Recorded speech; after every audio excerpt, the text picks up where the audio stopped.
Well, there is also, you wrote to CDC and you were looking for proof that vaccines doesn't cause autism. This is a huge topic. Autism, a very important one, because you have a huge increase in the United States. But you receive, after 1.5 years of court case, you receive a confirmation that they don't have any proof that vaccines doesn't cause autism. That's why now there is a change in this, I think, in the website of CDC, that this statement, it's not supported by the science. Yeah, so the claim that vaccines do not cause autism is not an evidence-based claim. It's a belief, and I'll tell you why. Based on the surveys in the US, 40 to 70% of parents with autistic children will point to vaccines as the cause of their child's autism, despite, by the way, billions of dollars spent to try to persuade them it's not the vaccines. Apparently, they can't unlearn their own experience. Okay, what vaccines do they point to? They point to the vaccines given in the first 6 months of life, okay, which are, there's 5 core vaccines given 3 times each: Hep B, Hib, DTaP, PCV, and IPV. Okay, 15 injections.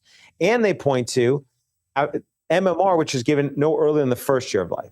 So we said, okay, we would like to study CDC, and we sent not just a letter, we sent a formal Freedom of Information Act request, so formal mechanism in the US. We said, give us the studies that show that Hep B doesn't cause autism, that Hib doesn't cause autism, that DTaP doesn't cause autism, that IPV doesn't cause autism, that PCV doesn't cause autism.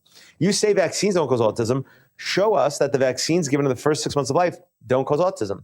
They didn't give anything, as you pointed out, sued them in federal court. And days before the initial conference, they finally gave us a list of 20 studies, 16 studies, 4 reviews. And I remember I called the DOJ attorney because maybe they thought we can't read, I don't know. And I said, hey, so the Department of Justice represents the CDC when you sue the federal government here, okay? And I said, look, you sent the list of 20 studies. 19 of them have nothing to do with the vaccines given in the first 6 months of life. They have to do with MMR, they have to do with thimerosal, an ingredient that's not even in these vaccines. I said, and then the one other one you gave is an Institute of Medicine review. It did look for any studies that support that DTaP, one of those 5, doesn't cause autism. And that review found only one study, and that did find a correlation between DTaP and autism. So basically, the only thing out of your list that relates to these vaccines is one study, and it found a correlation. Are you sure that your client, the CDC, wants to settle on the basis of this list? Came back. The Department of Justice signed it on behalf of the CDC. I signed it on behalf of my client. The federal judge signed it as an order of the court. And there it is. There's your list of 20, where else do you go?